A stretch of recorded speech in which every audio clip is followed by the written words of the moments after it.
Kasaragod Periya ഇരട്ടക്കൊലക്കേസിൽ CPM നേതാക്കളടക്കമുള്ള പ്രതികൾക്ക് Kochi CBI പ്രത്യേക കോടതി ശിക്ഷ വിധിച്ചു. 10 പ്രതികൾക്ക് ഇരട്ട ജീവപര്യന്തം, 4 CPM നേതാക്കൾക്ക് 5 വർഷം തടവ്.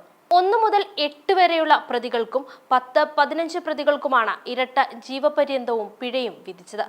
മുൻ MLA KV കുഞ്ഞിരാമൻ ഉൾപ്പെടെ 14, 20, 21, 22 പ്രതികൾക്ക് 5 വർഷം തടവ് ശിക്ഷയും വിധിച്ചു.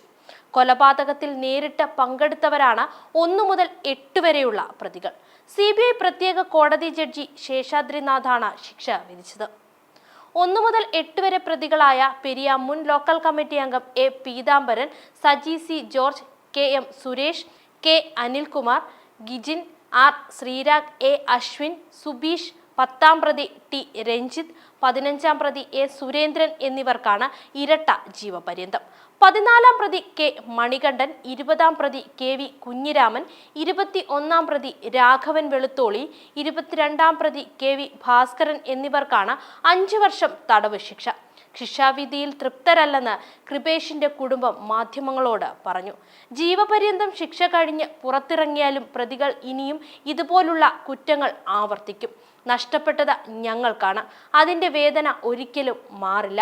ഞങ്ങളുടെ അവസ്ഥ മറ്റൊരു കുടുംബത്തിന് ഉണ്ടാകരുതെന്നാണ് ആഗ്രഹം. 1 മുതൽ 8 വരെയുള്ള പ്രതികൾക്കെങ്കിലും വധശിക്ഷ വിധിക്കാമായിരുന്നുവെന്നാണ് കൃപേഷിന്റെ സഹോദരി പ്രതികരിച്ചത്. 2019-ലാണ് യൂത്ത് കോൺഗ്രസ് പ്രവർത്തകരായ 21 വയസ്സുകാരൻ കൃപേഷിനെയും 23 വയസ്സുകാരൻ ശരത് ലാലിനെയും കൊലപ്പെടുത്തിയത്. ഉദുമ മുൻ MLA KV കുഞ്ഞിരാമൻ അടക്കം 14 പേർ കുറ്റക്കാരാണെന്ന് ഡിസംബർ 28-നാണ് ജഡ്ജി N. ശേഷാദ്രിനാഥൻ വിധിച്ചത്. 10 പേരെ കുറ്റവിമുക്തരാക്കി.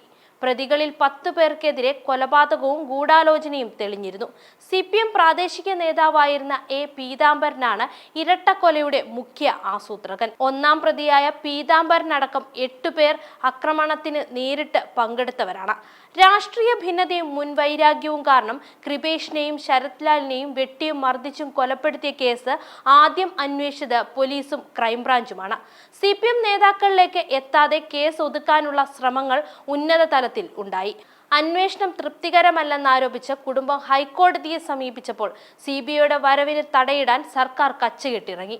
CBIക്ക് കോടതി പച്ചക്കൊടി കാട്ടിയപ്പോൾ സുപ്രീം കോടതിയിൽ സർക്കാർ അപ്പീലുമായി എത്തി. ഇതിനുള്ള നിയമ പോരാട്ടങ്ങൾക്ക് ഖജനാവിൽ നിന്ന് ലക്ഷങ്ങൾ ചെലവിട്ട് പ്രമുഖ അഭിഭാഷകരെ എത്തിച്ചു. അപ്പീലും തള്ളിയതോടെയാണ് 2020 ഡിസംബർ 10-ന് CBI തുടരന്വേഷണം ഏറ്റെടുത്തത്.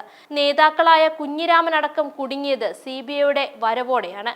കേസ് നടപടികൾക്കായി തുടക്കത്തിൽ ഇരകളുടെ കുടുംബത്തിനൊപ്പം നിന്നിരുന്ന അഡ്വക്കേറ്റ് CK ശ്രീധരൻ കോൺഗ്രസ് വിട്ട് CPMൽ ചേർന്നതും പ്രതികളുടെ വക്കീലായതും പെരിയ കേസിലെ മറ്റൊരു കുതികാൽ വെട്ടലായി.